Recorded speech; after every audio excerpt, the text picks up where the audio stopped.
Hi, everybody. Welcome to PoliTarology. It is Mardi Gras, so I am honoring Mardi Gras with my little headpiece. And welcome, and here we go.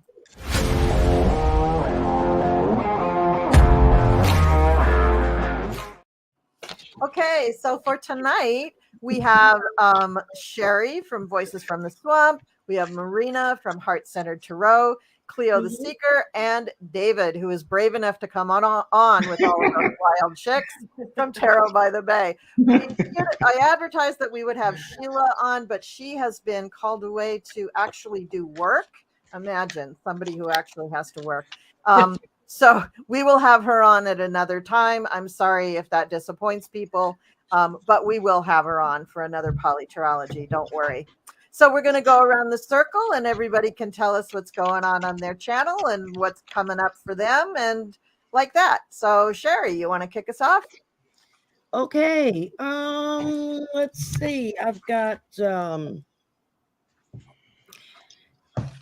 shows all weekend. I'm going blank. Saturday afternoon is the Mardi Gras party that I'm throwing for Dr. Ann because she's in New Zealand and has never experienced Mardi Gras before. Oh, so I was like, well, we can't have that. We got to have a party. That's just no excuses there. And then Monday I have Lori from The Way of Positive Change coming on. Nice. And then I'm going to be a guest on Terry Lee's channel. And then Monday night is Draining the Swamp with Arthur and Mel. And just a bunch of stuff after that. I don't know. There's something like every day almost. Wow. I think actually Mardi Gras Day is the only day I don't have anything scheduled. I think I'll sleep that day. Oh, that's great. Thank you. Marina, hi. How are you? Tell us what's going on for you. I am great.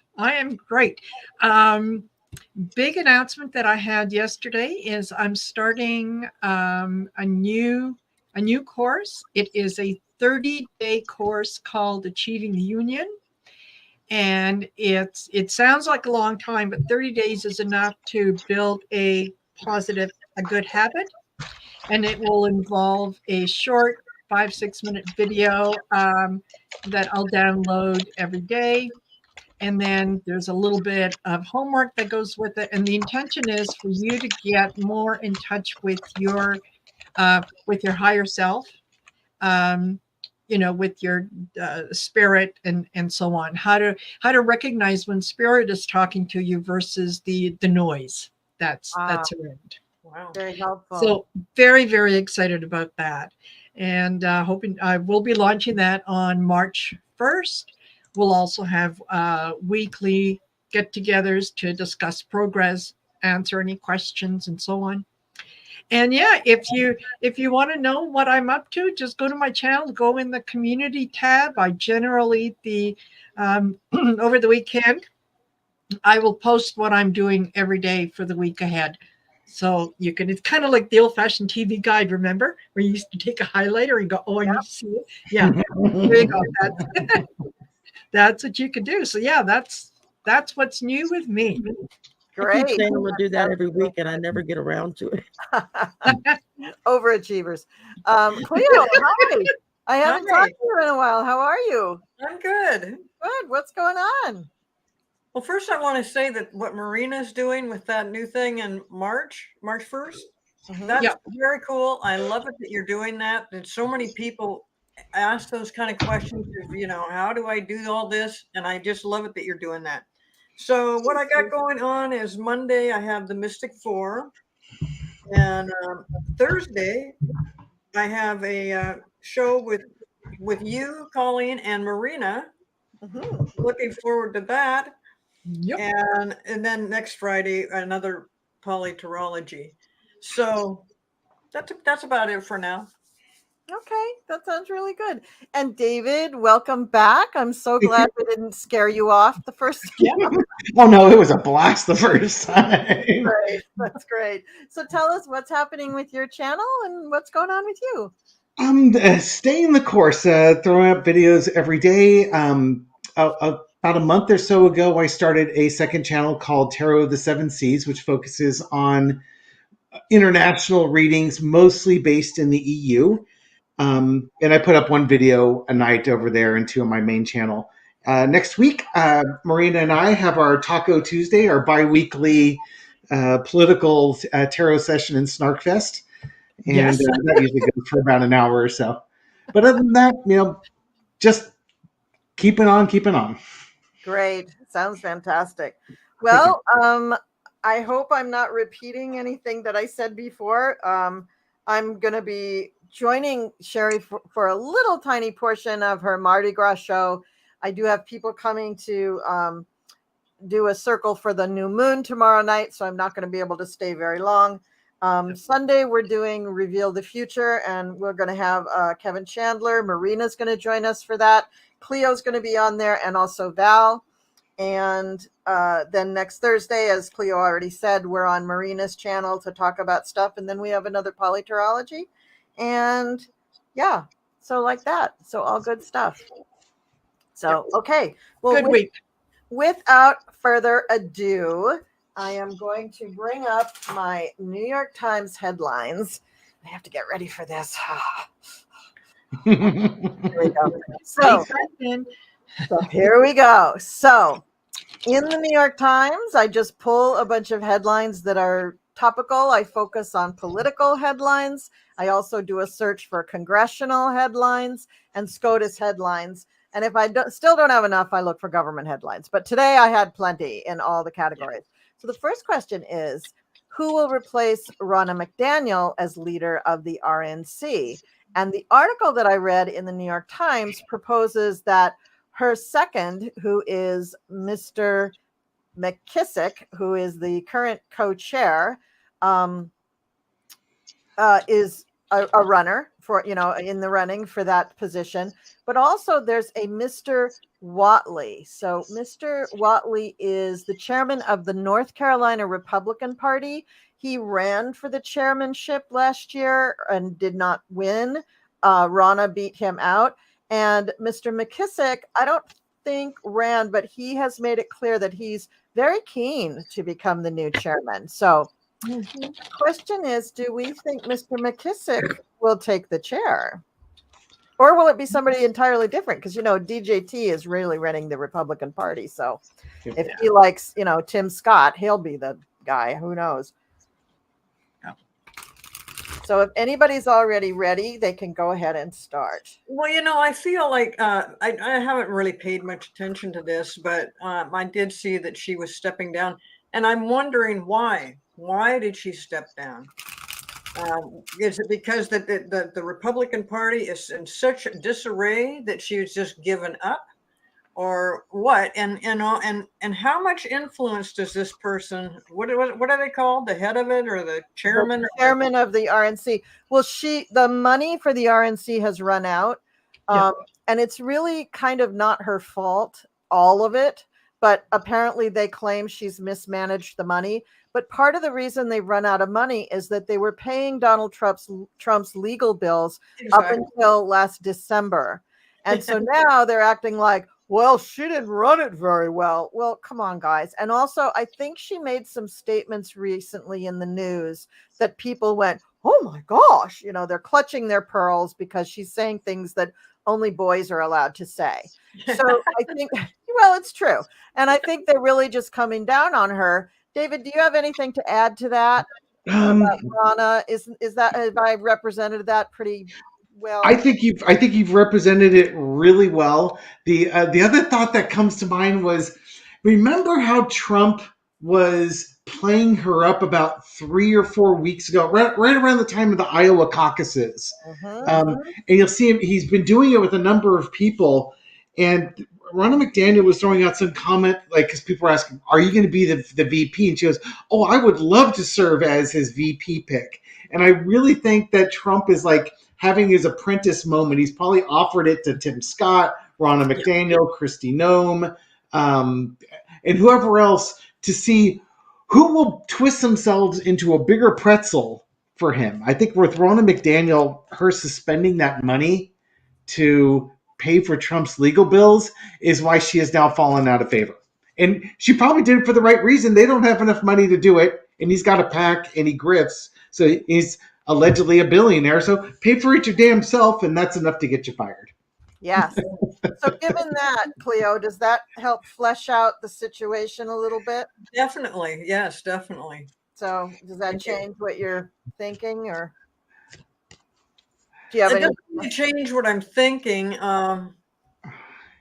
It's like, who's the most corrupt person of the two? That's the one you should choose. Right, yeah, that's what I'm thinking. And like I said, I mean, how much does this affect anybody? I mean, when they get a new person, is the Republican Party suddenly going to be better? No. They are in such a mess that I don't suppose it really matters who heads that up, who the chairman is. Yeah, I agree. I Yeah, agree. literally, it's going to be who gives Trump the better deal, Yeah. and that's who's going to tell him to select as that.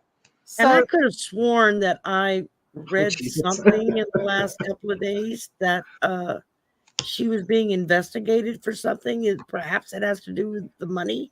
I'm not sure. I threw 2 cards on it just to see what would come out. I got the Page of Pentacles followed by Judgment.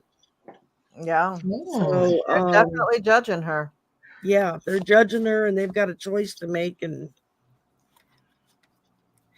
it's the lesser of 2 evils. I don't know. You go to Tweedledee or Tweedledum. Yeah, that's it. Which one are you gonna pick? That's it. All right, David, what do you got? Okay. I didn't ask specifically about the person. I asked, describe to me who he'll pick and why. And I got the 10 of coins as the signifier card. So it's all about bringing in the money and showering the money around. Now, the Republican candidates will be the ones who are the last ones that are going to get it. Donald Trump's going to get the lion's share. But don't forget, a bird needs to dip its beak into the water too here. This money is going to be ill-gotten. And probably, it wouldn't surprise me if, again, the little bird's skimming a little bit, 10% off the top for themselves here.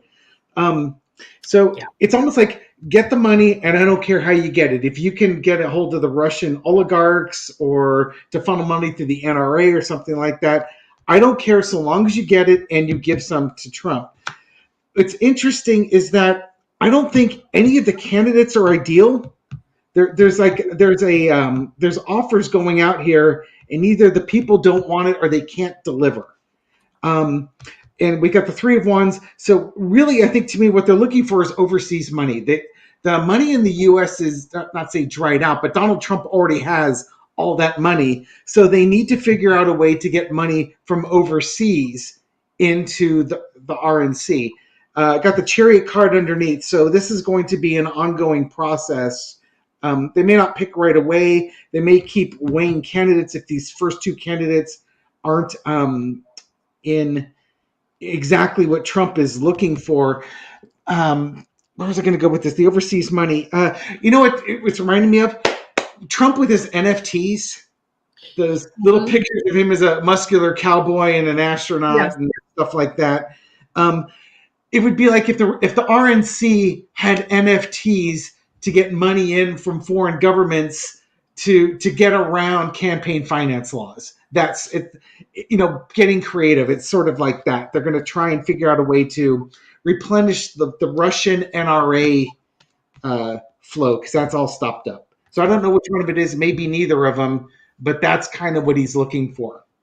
Yeah. And Marina, before I let you go, Valerie Woodford in the chat, Woodford, she reminded us that there's a recording of a phone call that Trump and Rana were on, where they were trying to convince, who were they trying to convince? Monica Palmer and William Hartman, 2 GOP canvassers for Michigan's Wayne County, which includes Detroit, to reject the certification minutes after they attended a canvassers meeting. So they were trying. So this was back in December of, when was it? I don't know. It's probably 2020. 22. Yeah. So that's how her downfall started. But what a schlemiel Trump is. If he disses her, isn't she gonna roll over on him? He doesn't care. He really doesn't care. With him, it's all about the money. The funny thing is that I do see a female. I get the Queen of Cups. I do see a female taking over that position. And if there's two men in the running, I don't know where the female comes from, but it almost feels like the guys are sitting back, and yes, they would like to do this, but then they're approached by someone who suggests that maybe they might want to step aside for whoever this female is.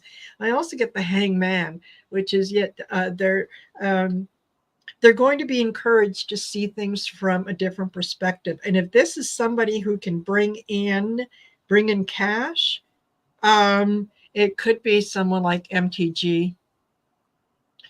You know, I know.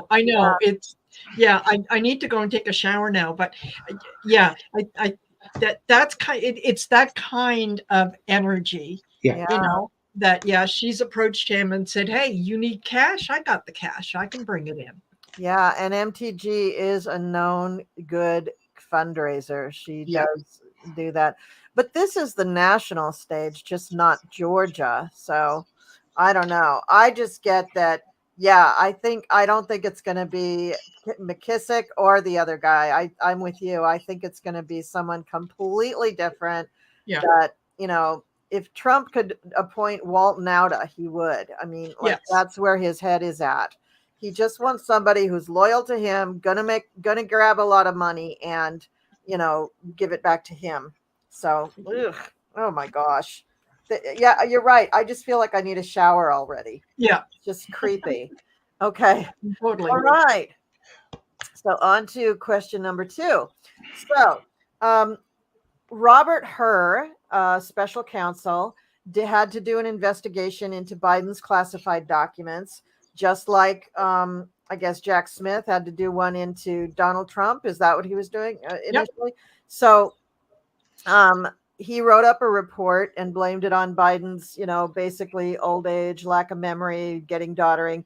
And Kamala Harris took a peek at it and said, no, that's a political hit job. That is not at all what happened. And what she really said was the way the president's demeanor in that report was characterized could not be more wrong on the facts and clearly politically motivated. Yeah. So, I mean, just bleh. Okay. So will there be any more repercussions about this classified document slip up on Biden's part, or is this report the end of it? Or, is there a wake on this? Add a little something to that. I read earlier that I don't remember now which news agency it was, but they were reminding the readers that when Biden did this interview for these documents, it was like over 8 hours, 2 days in a row. And it was right in the middle of the Israel-Hamas stuff that had just started. Yes. So he was dealing with that, dealing with Netanyahu, dealing with some BS happening down at the border right at that moment. Yep. And they're in there asking him questions like, well, what day was it that your son Bo died? Like, what the hell does that have to do with all of that? And why are they waiting 18 months to talk to him about this?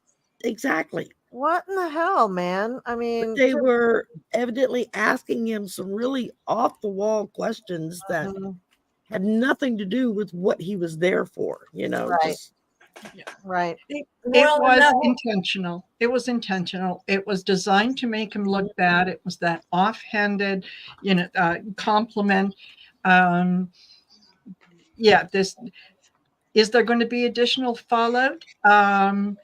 I don't think that there's going to be additional fallout, except that the Republicans are going to make they're going to have a field day with this, about the fact that, he doesn't remember, and, we can't take him to court because he would be too sympathetic to the journey or to the jury, as being an old man who's forgetful.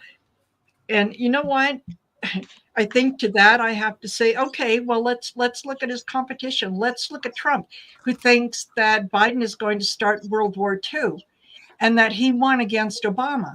Yeah. And that, Nikki Haley was in charge on January 6th.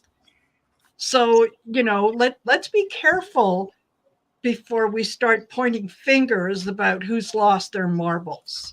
But the GOP are going to do it. Absolutely. Yeah, but I don't think that there's going to, other than the GOP mouthing off. Biden came out and addressed the situation and was very clear and angry about what they had said about his son, and that his didn't remember that. He also, he said his memory is fine, and he's addressed it. So I think that since he came right out from the very start and addressed this, I don't think that they're going to go anywhere with it. But it's just another way to make him look bad. They have jumped all over him for everything, even when he won Nevada. He wins Nevada. He wins New Hampshire. He just, when he wins all these things, instead of focusing on that he did win it and by a huge margin, because there was hardly anybody, I don't know who the people were running against him, but they don't emphasize that. They want to talk about whatever he's done wrong. They don't want to emphasize what he's done for the economy. They don't want to emphasize what he's done to bring back the economy from a pandemic. They're in the job situation, how much better the jobs are and stuff. They're just going to try to make him look bad. And this is not just Republicans. This has been going on all along, and it's from foreign interference as well as the Republicans. And they're just encouraging it. So just everybody, don't even pay attention to that nonsense, because Joe Biden's doing just fine. Does he make some errors as an elderly person? He does, but they're never critical. They're just, like walking on stage. Yeah, no, trying to figure out which way he's going to go. Just like what I do when I wander into the kitchen and go, what the hell did I come in here for? Exactly. You have to go back to the room you were in to walk back in again to see if you remember. Exactly. And that's just a natural part of aging, and it does not show that he has some mental deficiency. He absolutely does not. Plus, what he did, for them to bring it up in this way in regards to, okay, you're not in trouble for taking the documents. Well, duh. As soon as he realized that there was documents in a place that there shouldn't have been, he immediately called whoever you call and had it all taken care of. Totally worked with them, said they can do it, whatever they needed to do. And that's why he didn't get in trouble. The other side is saying, they didn't treat Trump the same as they're treating Biden. No, because Trump handled it totally different. Let's talk about the person that really is in trouble for documents. It's not Biden. And I noticed they don't bring up Pence anymore. Why didn't they bring up him? Because they closed his investigation in June of 2023, roughly when they should have closed it with Biden. There was no reason for them to drag it out for 8 months. Exactly. That's just ridiculous. So well, no, they wanted to wait till 2024 because this is the election year, and that's the only reason. Who has her by the short and curlies? Why is he dancing to their tune? He's a DOJ, like from what I can tell, he's a DOJ career person. He's served as, he served in the military. He served as a United States attorney. I mean, he's a career DOJ guy. So why does he have an axe to grind? That's what I don't understand. PNR is the one that's got him by the short hairs, I believe. Yeah. Okay, never mind. I'm going to be quiet now. I see they want me to shut up. Yeah. Kind of two things I want to throw on that one, and you had touched on it with Pence. If hers statement is going to be, well, we didn't want to prosecute Biden because he'd be a he's a doddering old man and he'd be a sympathetic character. Does that mean we should be prosecuting Pence? Because Pence isn't a doddering, he's sharp as a tack. And if the whole justification for not prosecuting him is that he's old and mindless, well, then Pence should be prosecuted. And Pence is not being prosecuted. They both had documents they weren't supposed to have. They both reported it upon discovery. They didn't do a conspiracy to hide the documents. So they seem to be tracking parallel and are being treated the same. Trump did everything to hide these documents, basically in a conspiracy to retain these documents. Throwing a quick spread in here on just kind of, will we hear any more? There'll be no fallout for the documents. The general feeling was a two of cups. So Biden, I'm going to bring it down. Biden and I think the DOJ, they agreed, they worked together, they did everything they needed to do. Biden was victorious. He's been cleared. The documents things put to rest. But he is pissed right now because of the cheap shot they just took on him. And, we've got the moon card here. We don't necessarily know why the cheap shot was taken. And I also think this is Biden and Kamala Harris. One of the things they had on CNN was they're talking about releasing a redacted version of the transcript of his interviews. And I think right now with the Seven of Cups, they're looking at the pros and cons of doing that. They're weighing do we go on the attack and defend this? Because we can either say, let's just ignore it and have it go away. But I don't think that's going to work because it's already been a Trump and right-wing talking point. So effing go after it, man. And if Trump wants to have a debate, go have a debate and run circles around that guy, assuming that Biden could out-debate Trump and run circles around him. He certainly was able to 4 years ago. Maybe things are different with Biden now where he wouldn't be as presentable or as dominating a performance. I don't know that. I wouldn't think so, but I'm not his handler, so, and I don't see him on a daily basis, so I don't know if that's the reality or not. Yeah. And listen, as long as we're talking about, Biden doing a good thing, I don't know if you saw it, but the S&P closed over 5,000 today, the highest it has ever been, ever. Wow. And that is in large several part times. thanks to a strong economy. Thank you, Joe Biden. Well, Yeah, don't think only that Donald Trump country is that going to didn't- step up and say, "See what I did." Yeah, exactly. I did that. He'll take it. He'll take it. He'll take credit for it. Yeah. We're the only country that didn't fall into major recession Yep. after COVID. Yeah, that's right. Kind of, Hello? things were lighting up. Sorry, Well, y'all too. Canada too. Did Yeah. you? Really? Wow. Wow. Canada too. I forgot about that. Our government stepped in. Trudeau did a good job, which they're crucifying him for now, but yeah, he did what he did so that we could withstand and not have our economy fall down, and it was propped up. We were saved by that, but a lot of people don't like that. So Yeah, well, that's good. Thank you, Papa Joe. Yep. Well, I did pull a couple of cards about the stupid report, and I found that legally the issue is to bed, but politically it's still out there in the ethers. And Joe is going to take a very strong stance on this. I don't know exactly what actions they are going to take, but the last card that came up for me was judgment. So not on him, on them. I think this is going to backfire big time. And another hit that I got when we first started reading this is that the Republicans, like a Jim Comer or a Jim Jordan, I mean, whatever his name, Comer, and then James Comer. I'm sorry? James Comer. It is Jim Comer. Okay. Yeah. I like to call him Jim. We're on a first name basis. Jim Jordan, any of those other yahoos that seem to think that they have some sort of legal understanding of our Constitution and government, which they really clearly don't. They are going to be between a rock and a hard place because they're going to start to talk shit to about Biden with this. And then they're going to get little letters in their mailboxes from a Mr. Jack Smith. And Jack Smith is not going to take kindly to any of their shenanigans. And he's going to call them out. And you know how he is. He has a little steno pad for every person. And he's writing down every single thing they do. And then he brings it into court. So they are not going to be happy at the end of the day. And I'm sure that Papa Joe would just be happy to, fill up those notebooks for him if he asked. So that's what I got. Did everybody go on this one? Yeah. Yep. Okay, so let's move along. Okay.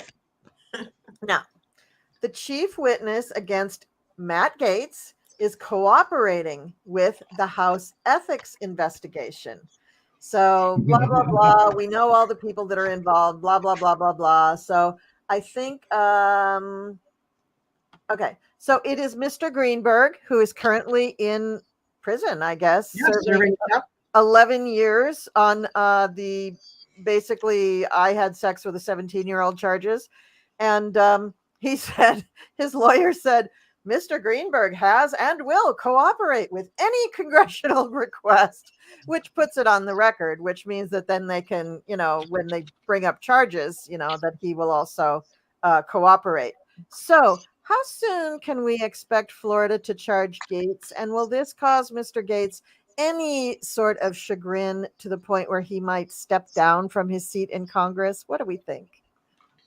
No, he'll Did never they talk step about? down. Did they talk about state charges? Or are they talking about just the ethics charges? It's just the ethics committee, but I Okay. mean, if they come up with stuff, shouldn't Florida be charging him? I mean, his partner in crime is in fucking prison now. Right. So shouldn't he be charged? I mean, how much money can daddy move around to keep him out of jail? And why is he doing this for a grown man? Why is his dad paying for shit when he's a grown man? Okay. Well, Will he's used anything- to daddy paying for everything. What's that? He's used to daddy paying for Yeah, everything. he is, but he's out of diapers now, or maybe he's back in diapers by now. I don't know what his, health situation is. But, come on, man. Suck it up. Put on your big boy pants. Pay your own bills. It's a good question, Ian. Ian McGrath asked a question. Why did the DOJ drop the case against Gates? Is it because of DeSantis and Stone being involved? I think the official reason they gave is that Joel Greenberg and the 17-year-old girl who was 17 at the time and is not 17 now were not very reliable witnesses, or they were witnesses that would be problematic on cross-examination, which means that they would poke a bunch of holes in their story or show contradictions or lies, such that the jury would probably discount anything that they said, even though Joel Greenberg is like walking hand in hand with Matt Gaetz on everything that they did, basically his wingman, for lack of a better description. And the feds don't like losing cases, so they won't take it up if they think they have even a small chance of losing. Mm-hmm. That's the official reason. Now, is there other stuff? There's probably other stuff too. I want to throw on that part. Yeah, go ahead. We'll come back to you. Go ahead and do that. Okay, who's next? Go ahead. I get that is Florida going to do anything about it? No, they're not. This is terrible. They should. They absolutely should, because what he did was wrong. But this is a case of kind of relationships and politics over morality and all that good stuff. No, I think that he is Gates has some good money backing him. That's daddy's strength, clearly, because he's an immature little asshole. Excuse me, for entertainment purposes only. He does foolish things. He's very much like Trump. He's never been held accountable for anything. So he just complains to dad, and dad is going to take care of it. So dad has already spoken with DeSantis. They've already decided that, this isn't going to go anywhere. And the stance that they're going to take is, well, of course, Greenberg is going to offer up whatever it is that, that the prosecution might want, because he thinks he's going to get less jail time, that they're going to reduce his sentence. So you can't rely on him because he's not coming at it with clean hands. So no, I don't think that they're going to do anything with it. They might look at it. The ethics committee might probably send him a very strongly worded letter. But I think someone's going to have to sue him civilly, I think, in order to get anything done. Mm-hmm. Yeah. Well, Go ahead. as Marina said, blood on his hands. He's been running his mouth, so there's more people than not who know exactly what he was doing and who he was doing it with. Because let's face it, he was the one that was bringing the girly pics on the floor of the house to show off to his buddies. You know, he's got this little girl and that little girl, and yeah. In the end, I think he's gonna just end up in a deep dark hole, back in the cave. They're gonna just be done with him, but how soon, I don't know. Yeah. Okay. David, you got, or Yeah. Cleo? Or, Yeah, I'm not really getting any. I don't know if I'm getting an answer on Roger Stone and DeSantis. What I'm sort of looking at the DOJ, it's like they're letting him go. And they're letting him go for one of two reasons. Either they don't think they could win the case, or they've got him. And I think this might be what they're really doing. They've got another case that they're working on, and they let him go on this one because they have a bigger case that they want to win later on. They know he's guilty of stealing something. There's crookedness, there's crime that's being committed that they know, but it's almost like, okay, we're going to let this guy go because we know crimers are going to crime, and we'll just keep an eye on him and watch the weird stuff that he does. It's almost like they didn't have enough information to win this case, so turn him loose, let him get comfortable, do what he's going to do, and then when he trips up enough that they get the evidence that they need, then they go to him with that evidence and get him to flip. You know, you can go down for this crime, or you can take down the whole people. So it's almost like catch and release. They caught him, they released him, and now they're going to wait and watch what he does and who he talks to. so do you think this other thing is the January 6th stuff? I think it's child sex trafficking and human trafficking. That's what I've always gotten for what's going on with like Florida with DeSantis and Roger Stone and Matt Gaetz. I think. Oh my God! So he's like Epstein. Yeah. And yeah, exactly. It'll tie in with Epstein. It ties in with all these girls that he's been with. And I think that's, for all the even in the comments, all the crap that Merrick Garland gets because of BS that this guy Hur does.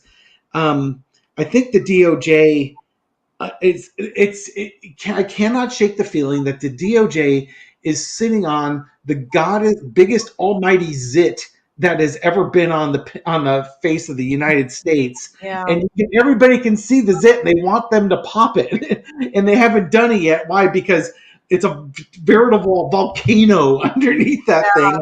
And they don't have the tissue paper ready to go, and a glamour shot's coming up. Yeah, I think you're right. That's a lousy analogy, sorry. I think you're right. I think you're right. Cleo, I'm sorry. I cut you off. Go ahead.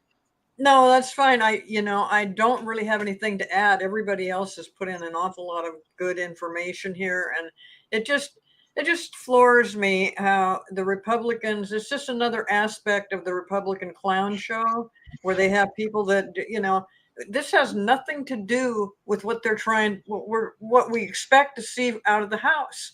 It has nothing to do with it. They've got all these weird, criminal, goofy, sexual predators. Here you got Trump, that he raped somebody, and now you're telling me that all these other guys are showing pictures of young girls in the house. It's just absolutely disgusting. And whatever they said about it, I agree. Well, I know, like Mel likes to say, when David said they're holding off for another case, that's when my psychic light bulb went off. Yes, you got a great I was line. like, ding, ding, ding, ding. That's what I was missing, because there was something that I kept missing on it whenever I would pull on it. That was it. There's something bigger that they're holding out for. Yeah. So I had thrown cards, and I'm glad I'm going after David. I'm just going to say he made sense out of my cards. So it's really great. Thanks, David, for doing the heavy lifting. You're welcome. I'm always grateful when my guests just go ahead and do the work for me. Okay, so the next question is the prosecutors, that's Jack Smith, seek to protect witnesses in the Trump classified documents case because Judge Aileen Cannon just wants to give Trump the ability to just expose everybody. Why not? Mhm. Just let him do it. You know, well, you know, this is just the dumb and dumber. I mean, she just is doing so many dumb things. She's going to get herself thrown off this case. So the question is now, Jack Smith has already gone to her and done what we talked about with the secret meeting, just said, I'm sure you didn't mean to do this. I'm sure what you meant to do. And his papers were written exactly that way. But is he going to actually approach the 11th Circuit, or will he need to? And I think the clock is ticking. How long do we think she has before she's going to be removed? I think he's definitely going to be doing something about it. He's into it right now. He's already put in paperwork about this. She finally has overstepped her bounds to where he could finally do something about it.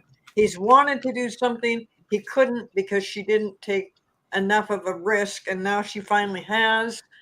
And you know, I've always said that this case will never make it to a jury in her courtroom. Well, I didn't know exactly how that was going to happen a year ago when this came up, but now that it's out there, it's because she is definitely siding with Trump, and it's blatant to everybody. And it just can't, you know, it can't be that way. And it's also another way to delay, which that's probably, again, what's going to happen because they don't want this document case to come out before the election. So yeah, Eileen's finally done something to put the spotlight on herself, and I think there will be repercussions. Whether she will actually be taken off the case, I'm on the fence. I don't know. She should be, but whether that'll actually happen, I don't know. But it's still more delay, and she's helping Trump with it, and it's wrong. It's wrong the way she's handling it. Yep. Okay, who's next? I can go. Go ahead, Cherry. I started out with the Ace of Cups, so I feel like it's not going to be long. It's going to happen fairly quickly. But then I pulled the Queen of Wands. Whoops, where did it go? Reversed. So I'm really feeling like that the confidence that Gates feels is starting to erode. Is that who we're still reading on, right? No, we're reading about Eileen. We're going on Eileen. I'm sorry. Yeah, I got my names mixed up. Queen of Wands reverse. She's been feeling awfully cocky. Yeah, I guess is a good way to put it. right. On and she's been incrementally doing a little bit more and a little bit more and a little bit more. That's coming to an end. Because then I have the Knight of Cups, which just fell on the floor. Imagine it. So that's showing that there's movement. You know, it's maybe not quite as fast as we want it to be, but it's movement. Followed by the Lovers. So this showing her tied to Trump. Yep. Ending with the Wheel of Fortune, which it's going to all come crashing down on her head. Okay. Marina, what do you have? Well, as you were reading the question, and especially when you asked about will she be removed and what time, and I heard August, and the first card that I pulled out was the Eight of Pentacles. So, yeah, I think she's gone by August. They are at this moment. They are sort of preparing, and they're deciding on the best way to approach this and to get her off. They have to be able to remove her in such a way that there is no doubt about her removal. Like there can't be any little gray areas. I think absolutely he is going to get rid of her. He's absolutely going to go to the 11th Circuit, and they are going to they're going to rule against her, and they are going to take her off the case. It's just it's just a little bit of a process. It's not going to happen as quickly as we would like it to, but in the meantime, with him talking to her and just kind of letting her know what some of the possibilities are, he's just kind of slowing her down as well and making her wonder what's going to come at her next. Because remember, she's dealing with Trump on one side, who's telling her what to do. And then she's got, Jack Smith saying, really? Is that the number you want to go with? Exactly. That's exactly how he's talking to her. Yeah. Yeah. Okay. Yeah. Okay. David? Okay, so what I get with this one, I was listening to Midas Touch today, and they actually discussed this. One of the issues that people have often asked is, why is she still on the case? Why isn't he gotten her kicked off? Yeah. And Midas Touch keeps talking about this. She hasn't given any written orders. It's all electronic orders or something like that. So there's nothing. You have to have a written order in order to say, have your piece of paper that you can go to the appeals court and say, effed up right here, kick her off, she's incompetent. And I'm assuming what's happening is here, the Federalist Society is helping her try this case and are guiding her on how to go about slowing everything down until Trump can be elected president in November. And then the case goes away. So that's kind of the gist of why Jack Smith hasn't done anything yet. This is the first time that in this case where she's issued an order that could be overturned. It's still not a written order yet, but he is. So she basically said, yeah, you have to turn over the name of all the FBI code names and all the witnesses and their testimonies and stuff like that so that Trump can put it out on blast, and then his supporters can go hunt down these traitors and kill them in the streets because, dear leader. And they wrote a letter back to her saying, you clearly erred on this, and we're giving you the opportunity to change your mind. So now she's between a rock and a hard place because she's being told to do this so that she can go to Trump and say, oh, Jack Smith is now challenging my order. She went to both Jack Smith and Trump and gave him 2 weeks, or gave Team Trump 2 weeks to respond to Jack Smith's response. So she's going over here to Trump saying, we need a response on this, and you got 2 weeks to do it. And if you need more time, feel free to take more time. So you can already see the delay game is going on. But as she's getting closer and closer to the case, it's causing more and more anxiety for her because she can't just keep giving these verbal orders. She has to have written orders at some point, and she knows the minute she puts down written orders that can be challenged in court, Jack Smith is going to go to the appeals court, and they are going to kick her off that case. I would expect that August sounds like as good a date as any to remove it. There could be like, a 4-month delay in for what it takes. Like, again, so like you could picture we're going to be at the end of February before Trump responds, which means it's going to go to March. And then there's going to be some orders because apparently also you get like really one shot at this. So you got to take your best shot. Otherwise, they just think you're a crybaby and you're not getting what you want. So you want to get her kicked off for all sorts of things. They might get 2 or 3 documents, and then they go to the appeals court, which could happen in April.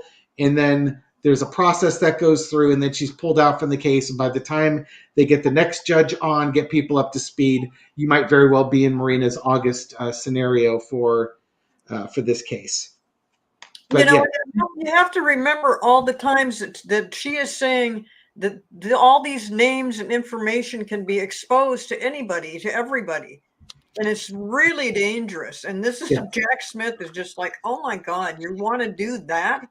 Because it puts everybody in jeopardy. So hopefully it comes about sooner than later. But I'm with you guys. Yeah, I'm thinking about the August thing too. But still, again, it's another thing. If it doesn't happen till I don't know, maybe if it happened in June, it's still not soon enough to get this case in front of the judge before November. I mean, they're still going to be screwing around with it.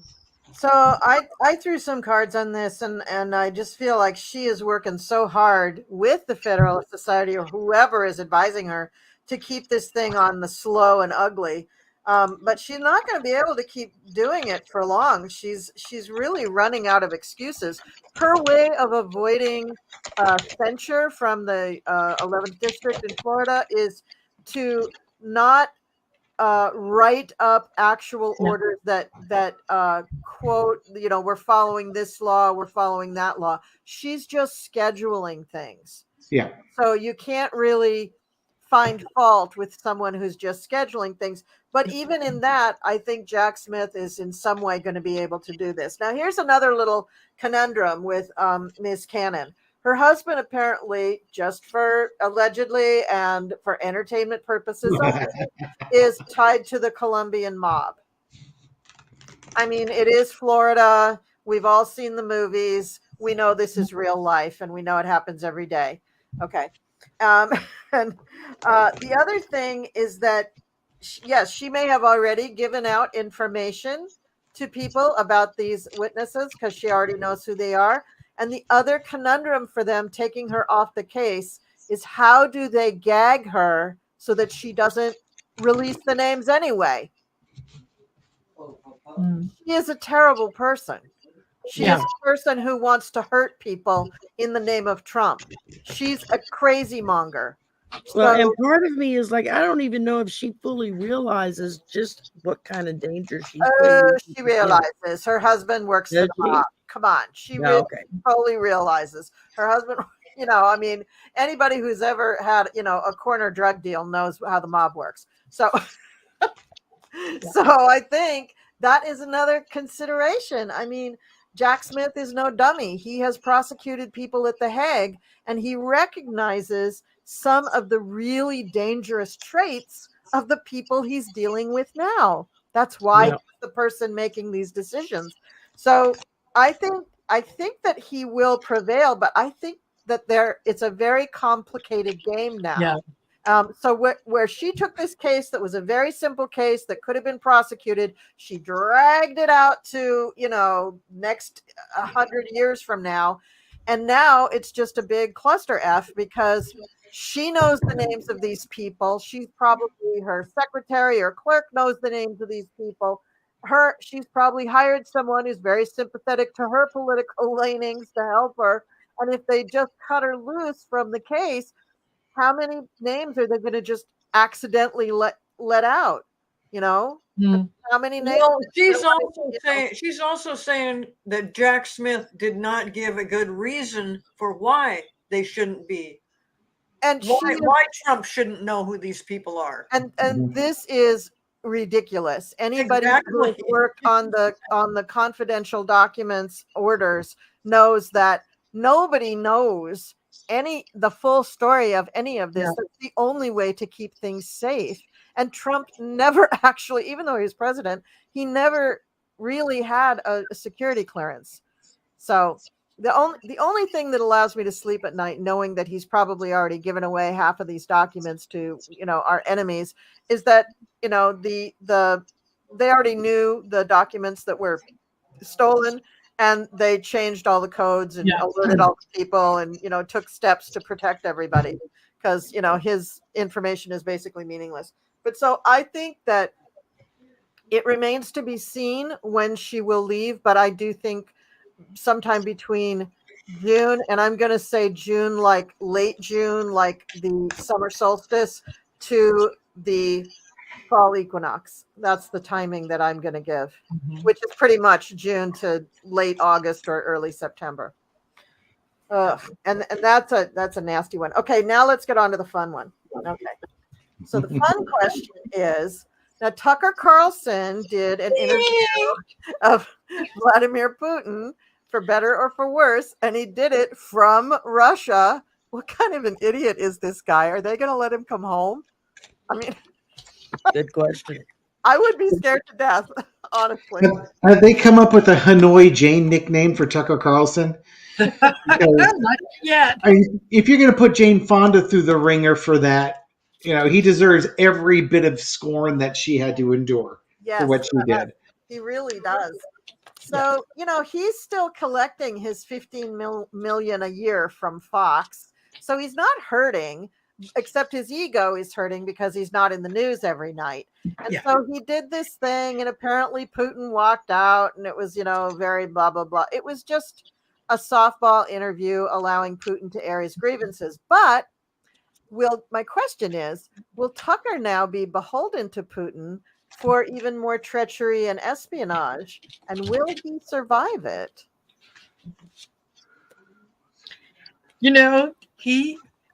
Putin is playing 3D chess and Tucker is playing checkers.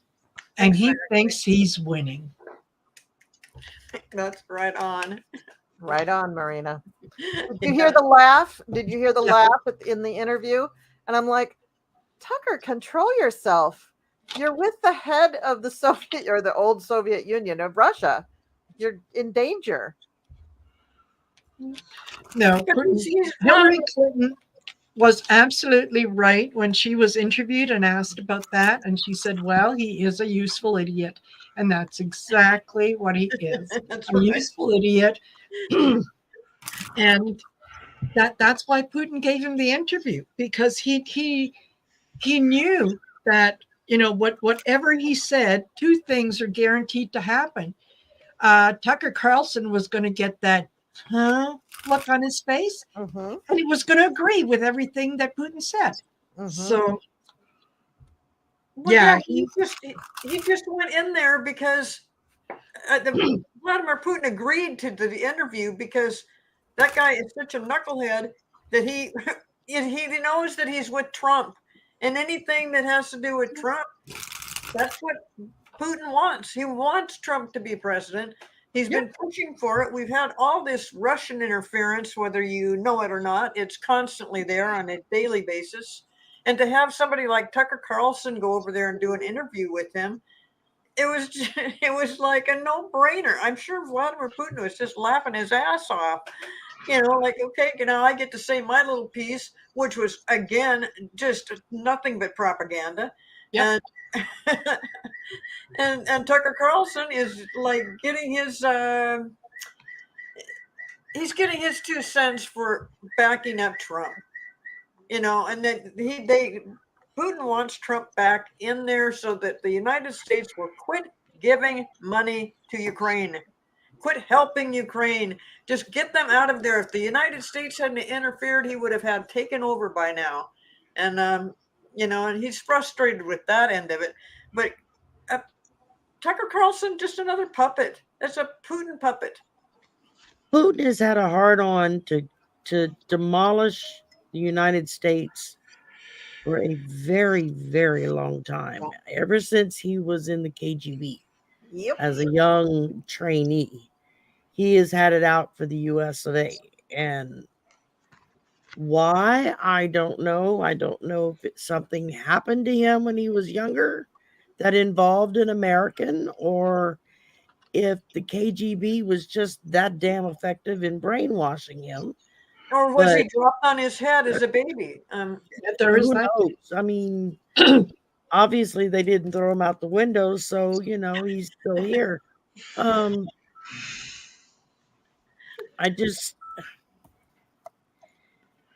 I look at Tucker and I see the fairy. Not as in fairy gay, but is in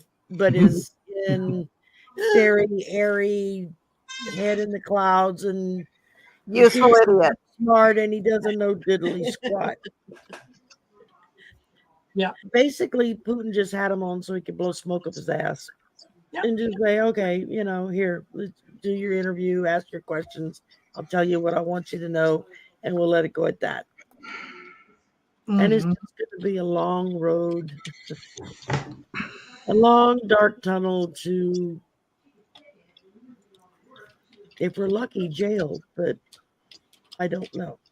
I don't know how well Tucker has covered his own backside. Okay, thank you. David, you haven't gone, right? I haven't gone yet. I did a much bigger spread for this one. What I'm getting is Tucker is feeling left out of the process ever since getting dropped from Fox News. He's not been, he's losing followers, he's losing influence, and he's trying to get that influence back.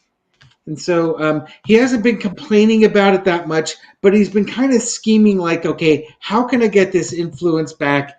And he's come up with an idea and he's kept it kind of quiet. But underneath it is the Ace of Swords. So this is kind of like, to him, his new calling. What's his new calling going to be? He's trying to set himself up as like the next Barbara Walters or Tom Brokaw, or somebody who can go talk with world leaders and conduct serious interviews and be that hard-hitting reporter. In the past, I got the Queen of Wands. To me, this is him being Putin's mouthpiece. Russian, he echoes Russian talking points. He's basically been a useful idiot for Russia, but he has a relationship with them. So the thought that he could get a Putin interview, that no Western journalist has been able to interview Putin or has wanted to interview him for the last couple of years, is going to launch him into prominence. So he went ahead, he got the interview scheduled, the interview happened, it's opening day, and the overarching energy is he wants the money and the accolades and the stuff like that coming in. He wants his Pulitzer Prize moment for this. The problem is that all Putin did in this was propagate Russian talking points and propaganda.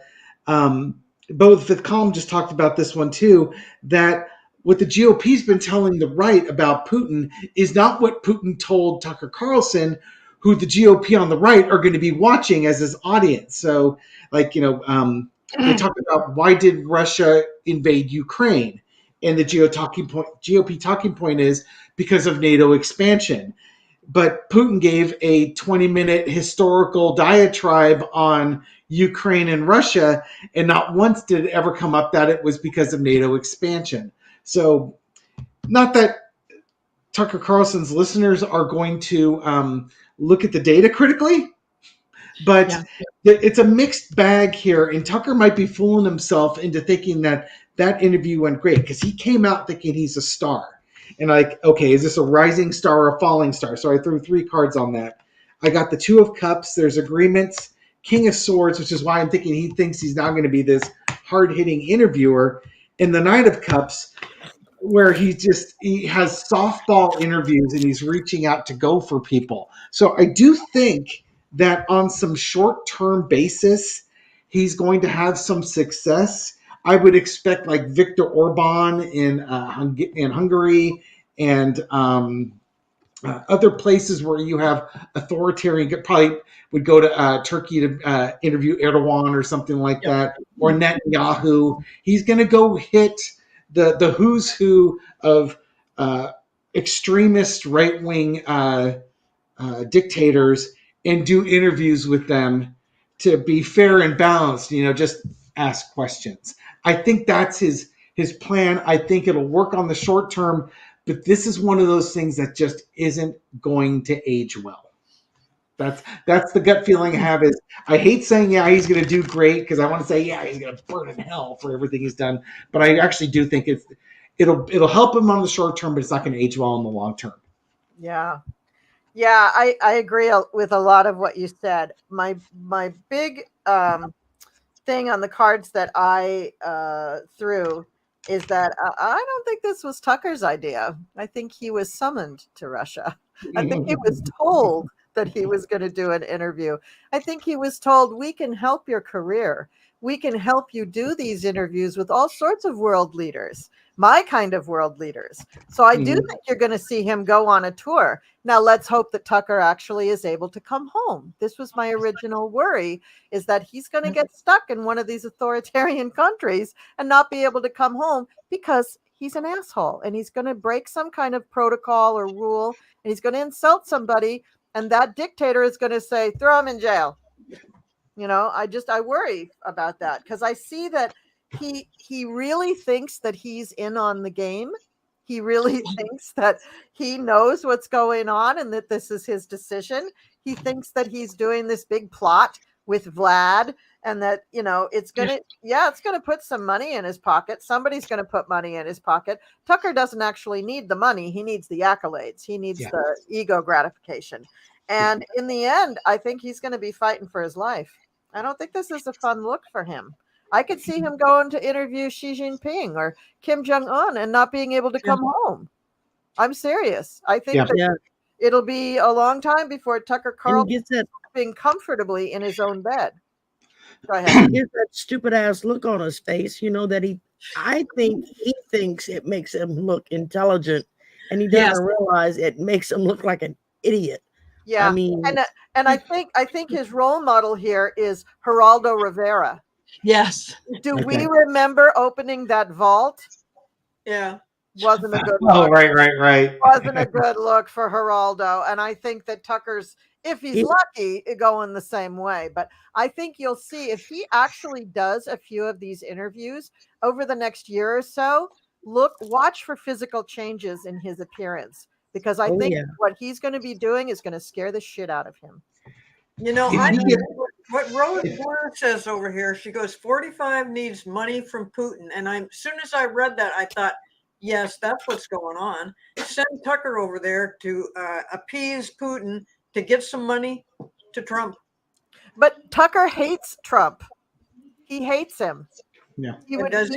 Yes, he hates him. He would only go over there if he was commanded to go over there. He might come up with that idea, but I think honestly, even just going over, I think that scares him a little bit because he knows what kind of a maniac Vladimir Putin is. He knows that if you drink the wrong cup of tea, you're done for. Or if you sit too close to a window, you're done for. Why go at all? Well, why go at all? Exactly. That's what I'm worried about. I think she's got a point that yes, Trump needs the money, and so they would use somebody like Tucker Carlson, who's like right now in limbo, and he's already gotten money. He's got money coming in. He's got no need to go over there to get money for himself. No. So, but Trump needs the money, and that would be the perfect person to send over there, especially now that you tell me he doesn't like Trump. Doesn't like Trump. And also, Russia is a very poor country right now. The only people who have money are the oligarchs. So you don't have to go to Russia to get the money from there. I think Trump would get the money easier from Saudi Arabia or somebody in the Middle East. I think it would be I'm not saying he's going to stop with one. Please, he's going to go wherever he can get the money. But don't think just because Russia has a little money problem, Putin does not. Putin's got all he needs. Right, but well, you may be right. And when he needs them more, somebody takes a leap out the window. But does Putin really still think that Trump is a viable candidate for president? Absolutely, he does. Absolutely, he does. Okay. I don't think he does, but that's just me. Okay. One last little thing. I think if Tucker gets stuck in any country, it's going to be North Korea, because that's the one country where you're going to be called a Western spy, thrown in a prison, and then after you've sat there for a while. Not that Russia has done this with reporters and WNBA players, but I think between Kim Jong-un saying that Trump owes him like $10 million and stuff like that, we'll just throw him in prison for a while until you guys pay what's owed to me, and then we'll set him free. Yeah, he's a hostage. He'll be a hostage.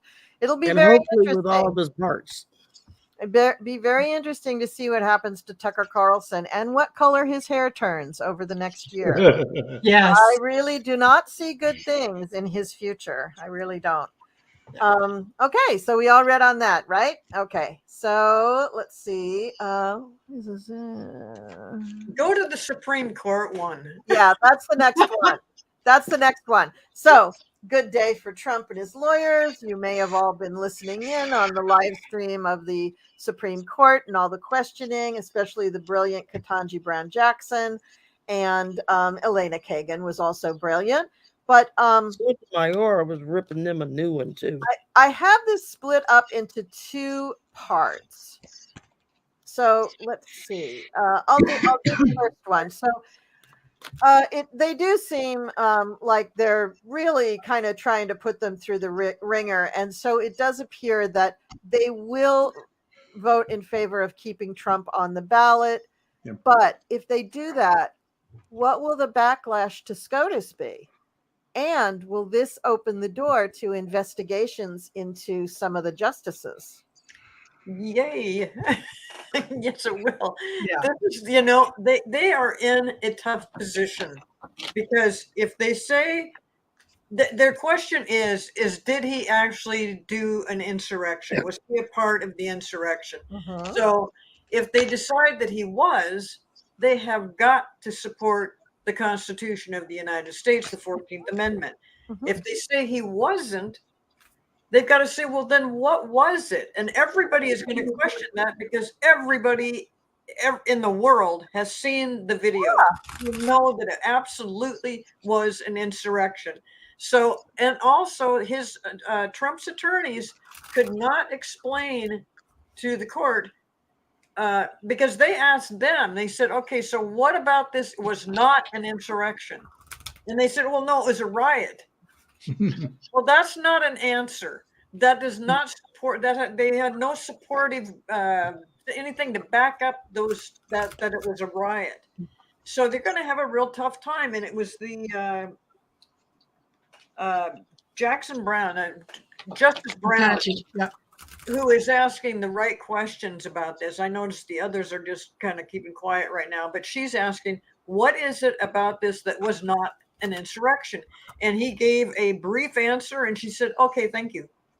No more questions. In other words, she's not buying it. That is not a good response. So I'm very curious to see how this is going to go because really they're in between a rock and a hard place. They are, and a lot of those justices are, what do they call them? Originalists. Where they really take the word of the Constitution as sacred. But they were all dancing around the mulberry bush when it came to officer of the government. Of course, he's an officer of the government. He's the officer of the government. Exactly. No matter what in the hell else is said in that amendment, he is the officer. Of course, he took an oath to the Constitution and to support it. How in any universe can you think that that's not true? But that's what they're probably going to hang it on. And I think they're going to look like crap. Anyway, go ahead.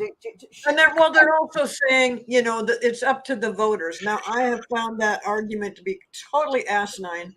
And the fact that leaving it up to the voters, first of all, if they take him off the ballot, that doesn't mean that you can't write his name in. The voters still have that option of writing his name in. Yeah. But then they're also thinking, I guess they're thinking in the long run, how will this affect future presidential votes and stuff? But, no, please. It was an insurrection. They should, if they don't support the Constitution, and if they want to nitpick about it, I think it's just very obvious what the 14th Amendment says. It's brief, it's simple, it's concise, and there's really no question what they meant. And if they want to go back in time and say, well, that's an old law, who the hell cares? They don't want somebody that tried to overturn the government, which is what Trump did. And he interfered in the peaceful transfer of power. I mean, if that's not an insurrection, I don't know what is.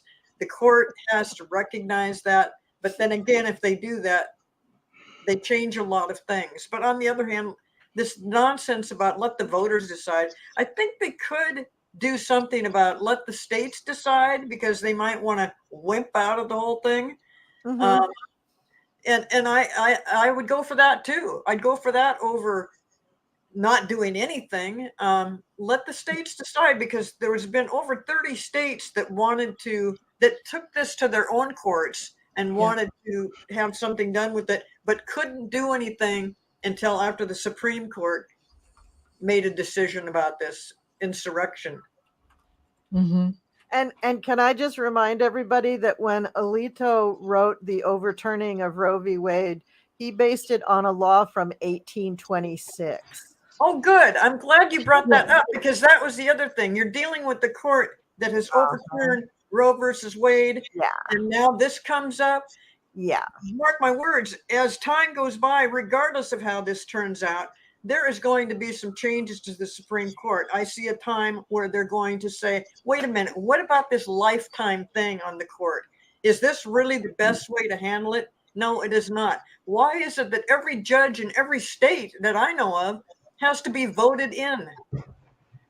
These people should be voted in by the people as well, because that they, instead of just being assigned a post and say, okay, you get it for life, they should change some things with that. Whether they want to keep it that way, should have to follow the moral and ethics clauses that other judges in lower courts have to follow. But have you said what you think the backlash is going to be, Cleo?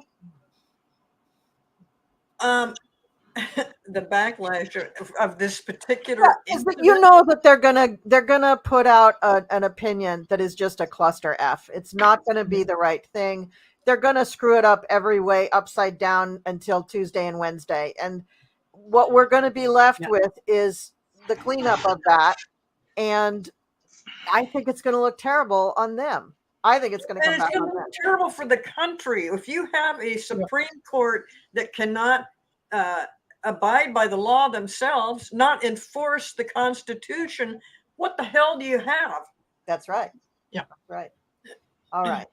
So you can't be a constitutionalist and choose and pick what parts of the Constitution you want to go by. You're either all in or you're all out. You can't cherry pick. I think that they will definitely be judged. They're going to, I think what they're going to do is send it back, and they're going to say, no, the states can decide. Each individual state can decide. That way they don't have to look like, that the bad guy in the room, which they're going to end up looking anyway. They're going to be judged on that. And I think this is going to shine a light on the Supreme Court, a lot shinier than what they have now. And I think that there are some people that are on the Supreme Court that are going to try to find ways to get out. They know that their time is limited, and they're going to want to make it appear as if their choice to leave.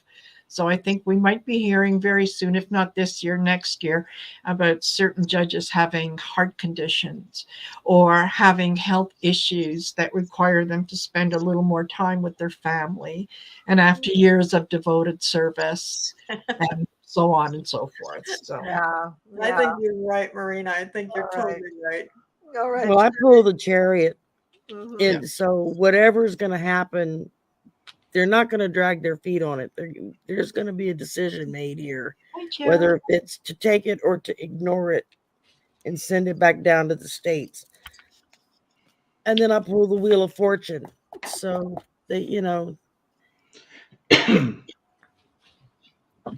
I really don't know which side is going to go to for who's that's going to be the best for. But if we're lucky, it'll be the best for what it is for the country and not for one select person. Because in the end, it came down to justice. And that's something that they are sorely missing right now, is justice. I mean, the women on the court asked some really good questions. Even Justice Stepford wife knocked me out. Yeah, I agree.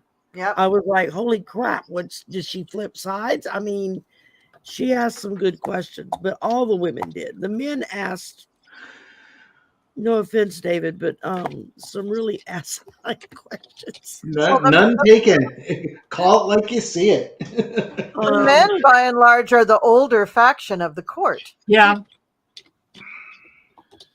Well, it's just like when somebody asked Ruth Bader Ginsburg years ago, when would there be enough women on the court to satisfy her? And she said, all of them. Yeah. And they were shocked with all women. And she says, well, there's been all men, and you didn't have a problem with that. Yeah. Why would you have a problem with all women on the court? Yeah. All right. Okay, David, what do you got? I pulled some card, another big one for this one. I got the 5 of coins as a signifier, so the being cast out. And there's a couple ways you can look at this. I think the court doesn't want to disenfranchise the voters in this election. It's crossed by the death card, by the way. So there's all sorts of things with this. I think the court's going to try and sell this that they don't want to disenfranchise voters. They want the voters to pick who their leader is going to be. And the reason why they want the voters to pick it is if Trump loses, this starts gutting any, from a spiritual sense or whatever, from a high level sense, if Trump runs and loses, he can't say it's election interference because the Supreme Court kept him on it. He didn't lose because Colorado, got him off the ballot or something. He lost because he lost, and he just needs to go away. That's what the cards are showing here. I think the other thing, though, with this is that in the court of public opinion, and probably from all five people here, the Supreme Court looks compromised and weak. And for what they say, what about pornography or something like that, it when you see it. An insurrection, you know it when you see it. Call it a riot, okay, fine. You want to call it a riot? A riot that interrupts a government process is an insurrection. Whether it's organized or not doesn't matter. What's the purpose of the riot? So I think what's going to happen here, after everything's said and done, I've got a Knight of Cups. There's going to be offers made to the emperor, folks on the Supreme Court, to step down. And I think Marina was talking about this one. And I see Five of Cups. Maybe three of five people they go to, they start doing investigations on. They give them the opportunity to step down, and then it ends with the Eight of Cups with people leaving. Burden card underneath all of it. So I think what's going to happen here is the American people will get to vote for the candidate of their choice, and we live with the consequences. And then because of this, there's going to be changes to the Supreme Court, maybe in how long new court members stay on the court. Other court members, certainly when they say they're originalists or Roe v. Wade is decided case law, and then they say they're going to remove Roe v. Wade from case law, that apparently you lied during your interview, and maybe we need to reconfirm you in a Democrat-controlled Senate and a Democrat-controlled House. Or I think it's the Senate that does it, but it's like, do you want to do that? You want to try again with the Democrats in charge of the Senate? They're going to roast your asses alive. And for three of them, Clarence Thomas, Kavanaugh, and probably Gorsuch or Alito, they're going to say, probably Alito, and say, bye, no, don't need to go through that. And then they can go hang out with their billionaire friends and get all the money that they want, and find out that money's dried up because they no longer Supreme Court justices and don't have influence. Yep. So I have my card, just, you guys already said it, so I'm not going to read them. So I have two more questions. So one is, I hope a quick one. Will any of the states, say SCOTUS says, yeah, it's just up to the states, or what if they say, no, Trump has to be on the ballot? Will any of the states ignore that ruling? Him off the ballot, like Colorado and Maine and the other 14 or 17 states that have already got their cases pending? That's my first reaction is like, that would be the Florida-Texas move. You know what I mean? Yes. Except that they do want Trump on exactly, the ballot, but that would be like Florida, Texas, Alabama, the FU, stick it to the government type move. Yeah. And I don't see the blue states doing that, but let's see. Because I don't know who's got that attitude. They are hopping mad. Go ahead. Yep. Yeah, think of it as a subpoena from the Supreme Court, and you go, yeah, no, I'm doing my hair that day. Yeah.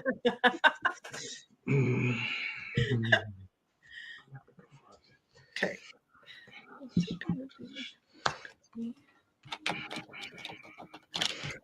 I'm not seeing any states kicking him off. I get the Chariot as the signifier card with the Strength card underneath. So it's like the election will go on. The show must go on type stuff. Even though they know there's shenanigans up with this and it involves Trump, it's, it's kind of like it's the messaging. How would they even begin to pull the states out of it? And instead, they might do other things to undermine Trump rather than kick him off. there might be some stuff that they do that undermines them. I don't know what sneaky tactics that might be, and that could be what this is. It's like, okay, fine, we're going to go ahead with the election, but you think the Republicans are the only ones that can cheat and do stuff? And that opens up a brain cell. Do you all remember in 2015, 2016? I think the Republicans are saying how the Democrats were doing all these voter suppression tricks, or I'm having deja vu. So I don't know if that actually happened back in 2015 or if I'm now thinking that's what's going to happen. But they were like basically accusing the Democrats of undermining Trump every way they could, which of course is projection to the nth degree. Yeah. But I think the Democrats might react a little bit on this. Yeah. I think one thing they could do is when they print their ballots, they could say the Colorado Supreme Court determined that Donald Trump was not eligible to be on the ballot in the decision, blah, blah, blah, blah, blah, blah, blah, blah, blah. Vote your conscience. They could put a statement right on the ballot. Colorado, Maine, all the states that don't want to have him on there, and just say, we found him to be an insurrectionist, but according to the Supreme Court, he's supposed to be on the ballot, but vote your conscience. Yeah. Having your state attorney general say that announcement, it's like California is going to keep Donald Trump on the ballot, even though we understand that he has committed insurrection and has given aid and comfort to insurrectionists. We are keeping him on the ballot so that you can decide yourself. It would be exactly like that, Colleen. Yeah. That's the backhanded. Yeah, we'll let him stay on here. Yeah, let him stay, but with this like a cigarette warning on the ballot. Yeah. Okay, who's next? I gotta pick up a card. Okay, I think that makes my cards make sense, because I was trying to figure out how it makes sense. I start off with the Six of Pentacles, which is kind of like letting the states will determine how they're going to get things done. They have been kind of hampered in what they can do, so that is one way to absolutely to get around it, or even to have a blank spot and say, Supreme Court said we should have him on the ballot. If you want to vote for him, write his name here, or something along those lines. Mm-hmm. Yeah, that's a way. It's kind of abiding by the letter of the order, not necessarily, or abiding by the letter, not the spirit. You know what I mean? Not the intention. Yeah. Mm-hmm. Yeah. If this had happened with any other president, which it has never happened, but if it had with any other president, they would just do the right thing and use the 14th Amendment, take him off the ballot, take him out of the picture. But with this Trump thing, it is just, I keep saying you're going to see things happen that you've never seen before. Yeah. And that's just an example of that. And I think that Trump himself, let's say that they did say, well, you can't be on the ballot. He would work around it and he would just totally blow it off. Just like he's trying to do up in New York, and with all, with the charges where he's going to have to pay $83.3 million, or he's going to have to pay $350 million. I'm just waiting. I mean, that kind of stuff could probably happen way before November. And what they could end up doing is seizing his buildings, seizing all his real estate, seizing his bank account. Now, if that happens, there goes his money to continue to campaign. So he might just be running into all kinds of other trouble trying to keep his campaign going. Yeah, I think so.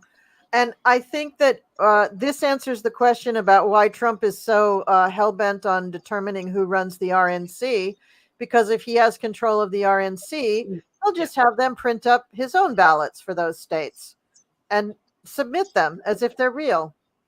Why not? The RNC doesn't print out ballots, but they're the ones who would be choosing the electors and the delegates and you're right. You're right. Them, basically. Yeah, which is tantamount to just putting his name on every Yeah. ballot and saying that all these people voted for him. So my other Sherry, you went, right? Did you go? I don't think so. I didn't. Sorry, I was having a knee spasm really bad. I kind of zoned out on everybody for a minute. Okay. Do you have something? I just took a pain pill, so I'm just waiting for it to kick in, and for the spasm to stop. But I'm cool.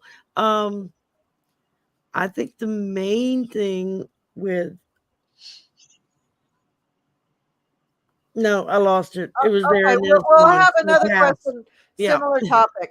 So, if the Supreme Court really comes up with I'm just going to say it, with a dick move on this, because I have a feeling they're just going to be dicks about it.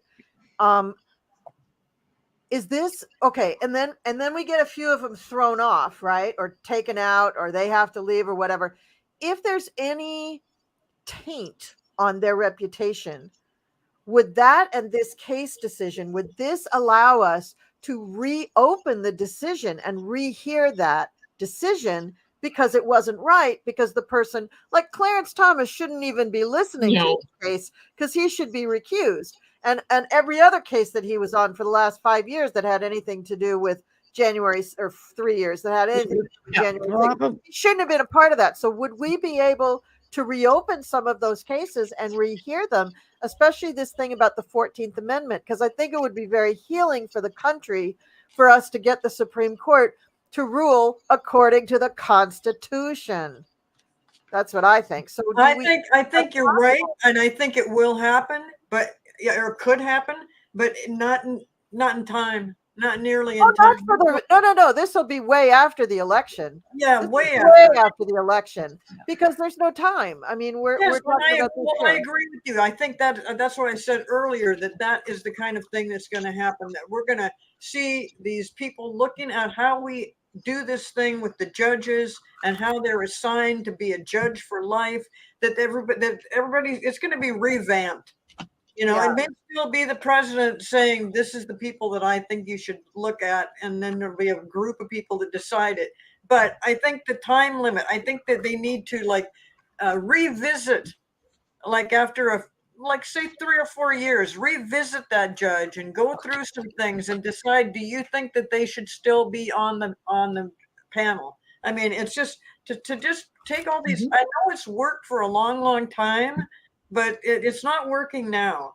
And to have it also, that it's so politicized. Why in the hell is the court so politicized? It should not be. Republicans, because the Republicans have been working on making it that way for the last 50 years. Well, that's a big problem. It should absolutely not be that way. So yes, I totally agree. Something will happen in the future. Won't help us at all right now. Won't help us this year. Yeah. No, but it will in the future. It will. I can tell you, I remember when I was in sales and I was doing corporate foreign exchange, because I was dealing and trading in money, I had to be very aware of all kinds of compliance rules that applied not only to the law, but to my company as well. I had to be recertified once a year. I had to take a test and I had to pass that test. And the day before the test, I could trade. The day of the test, I was not allowed to trade until I passed that exam. Oh my God. I failed the exam. I could not do any trading until the next time it came up and I could retake the test. So that is just something that you anticipate in a lot of companies. You're going to have a performance review. You're going to have all kinds of things that you have to go through in order to justify why you are being kept in your position. Yeah. I don't see this as being any different. That you receive an appointment. All right. You are appointed to the Supreme Court. Like you say, Cleo, for 5 years. At the end of the 5 years, your appointment will be reviewed based on your knowledge of law, based on your decisions. based on, you know, your moral character, to make sure that you're still upstanding, that you have kept up with education when it comes to law and all that kind of stuff. If you pass, then you get another 5-year contract, and you can, you know, maximum 20 years on the Supreme Court. After the fourth one, that's it. You're retired. Someone else takes your place. Yeah, gold watch, move on. Yeah. Yes, exactly. Right? Yeah. Exactly. All right. I think it's coming, and it is one of the things that that they're going to be looking at. I get the Star and the Three of Swords, and that tells me, yeah, 3 of the judges are going to be gone, and they're going to be very, very heartbroken, and it's going to come in fast and furious when it does. Good. Good. Yeah. Well, I didn't actually draw anything because I started hearing. The first thing I was told was that when it comes to prior cases that have been decided, it's going to depend on how that particular justice leaves the court as to whether if that case has to be relitigated or not. So if a justice is asked to leave or decides to leave under duress, let's say, because of shenanigans or family shenanigans or whatever, then that's something that you're going to have. You're going to have people who were decided against. You're going to have them now raising a stink, wanting to know, well, how can this be held up if so-and-so was asked to leave the court because they were incompetent or they were taking bribes or whatever the case may be. Hi, Sheila. Hey, Sheila. Sheila, thank you for joining us. Sorry, Sherry, I didn't mean to interrupt while you were That's talking. okay. That's okay. And can you hear me okay? Yeah. Yeah. Okay. You're good. I'm in my hotel. Sorry for the mess on the bed. But anyways, I'm messy. That's all right. Here. Hi, everyone. I think I know everyone. David, have I ever met you? I don't know if we've met, Sheila. Nice to meet you. Hi, David. David, Sheila, David. I just thought, I know you guys are probably almost done, but I thought, I think I could jump on and just say hello. And yes. Oh, yeah. I was invited.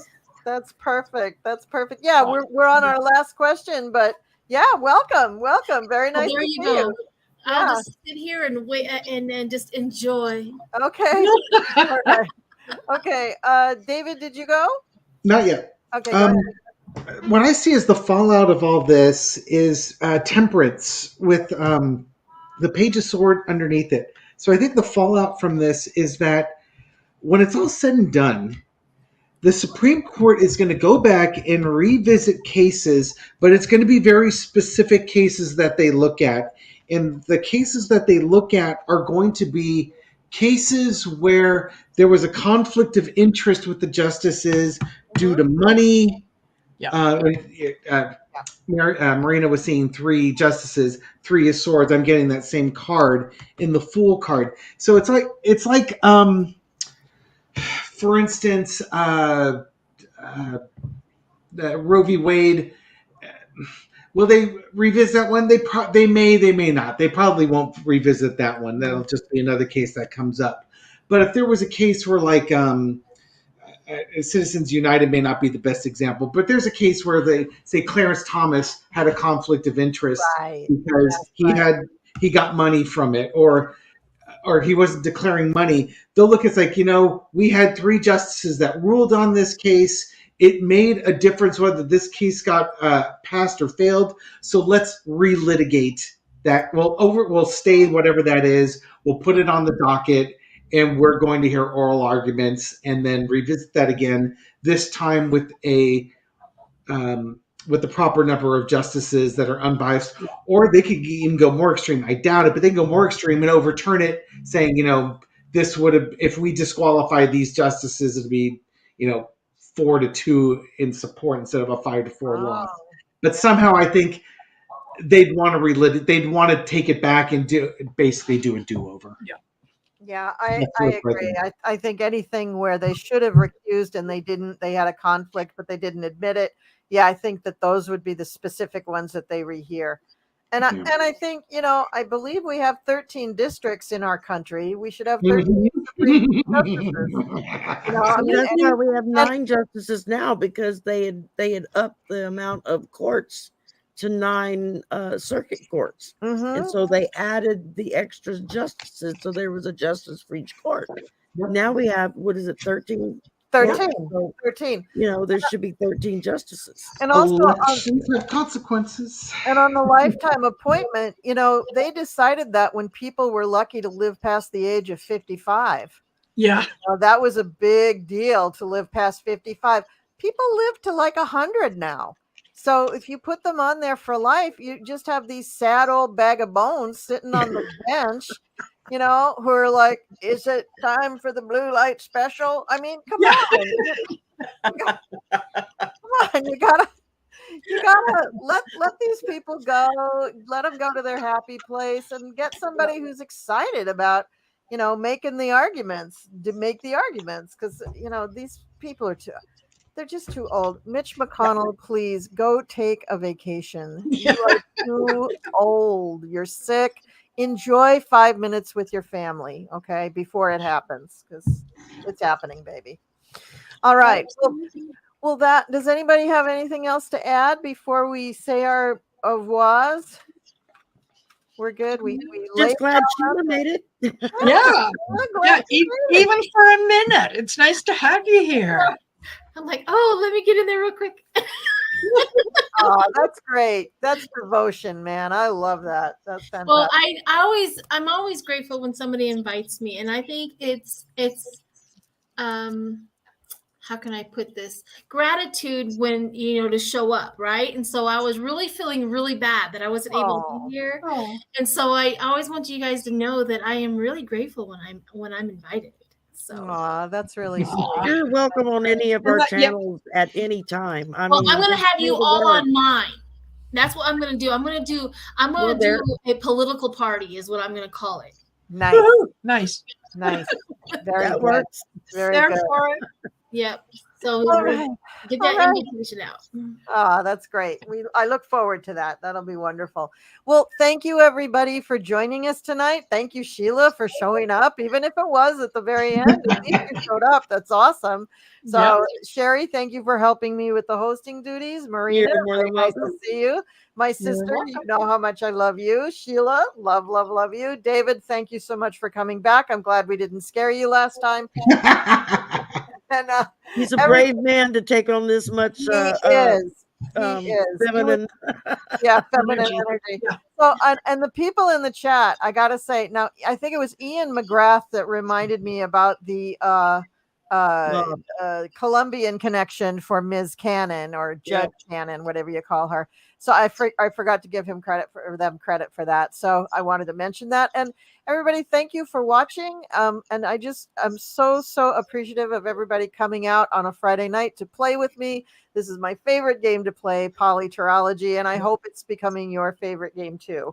So that's what I have to say about all of this. And with that, I'm going to say good night, everybody. Thank you for coming. Good night, everybody. Good night, everyone. Do a little thing here. Here we go.